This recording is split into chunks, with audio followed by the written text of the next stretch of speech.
All right, everyone, let's get the foundational ideas locked in early because everything we do in this course builds on those. So this is a very quick video of what is data in our business and analytics context. Now, the big question is always, what is data? Now, in business and data analytics, data is simply recorded observations about something that is real. It's not magical, it's not an automatic truth, it's just a snapshot of reality captured in a way that we can store, measure, and analyze it. So if you want the very cleanest definition of data, data is raw facts, information is meaning, insight is action. So that is a key truth for all of this environment that you're working in now. Data is raw facts, information is meaning, insight is action. Now, a business collects data because leaders have to make decisions under pressure. They have limited time, limited money, limited patience. And data is how we reduce our guessing. Now, why does data matter in business? Businesses use data to answer questions, things like what's working and what's not working. Where are we losing money? Where are we losing time or customers? What should we do? What what should we do more of, less of, or stop doing entirely? What's likely to happen next if we change something? The point is that data for data's sake, we don't just collect all the data because we want to hoard data. That we always do the data we need for the decisions we're trying to make. The point is better decisions, better outcomes, and ideally a competitive advantage. So what do we do with the data? This unsorted conglomerate of information. The business analytic workflow is pretty straightforward. First, we collect data, then we clean it, then we organize it, then we analyze it, then we communicate it, and then we act on it. So collecting data is getting into our sales reports, our customers, going to our operations, clicks, the inventory, our HR firm, our patients, our finance, whatever it is, we're getting all the information we need from all those different spots. Then we clean it because real world data is incredibly messy, always. You're going to need one or two pieces out of something, and it's going to give you 32,000 pieces.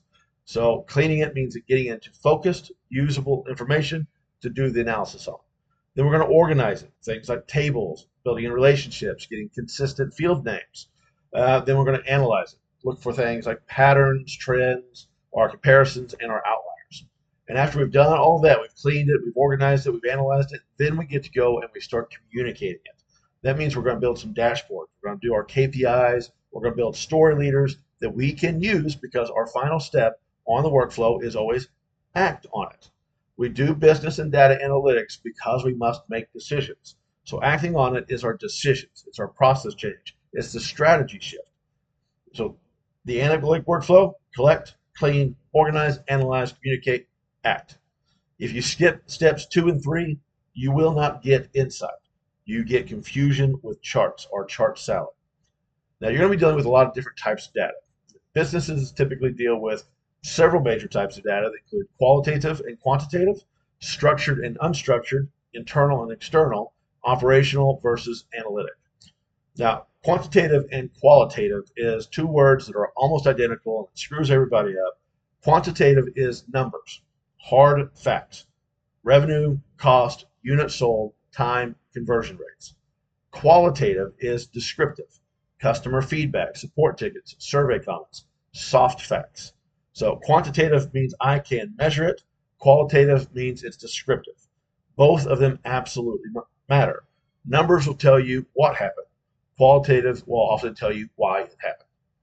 And inside the qualitative and quantitative data, we have structured and unstructured. Structured data fits neatly into rows and columns, like spreadsheets, database tables. Unstructured data is messy. That's our emails or social media posts, audio, video, images, things that can't necessarily be put into our database. Now, modern businesses live in both of these worlds, and analytics helps convert that chaos into something that's absolutely usable. And then we have our internal and our external data. Internal data comes from inside of the business. That's our internal sales systems, our internal HR systems operations. External data comes from the outside. That's our market trends, competitor info, economic indicators, and public data sets. Now, the strongest analysts usually blend all of these together. We get operational and analytical. Operational data supports our day-to-day work, transaction orders, and customer service events. Our analytical data is optimized for insight with our trends over time, comparisons, and forecasting. This is why we use tools like Power BI to turn operational data into analytical understanding so we can make decisions.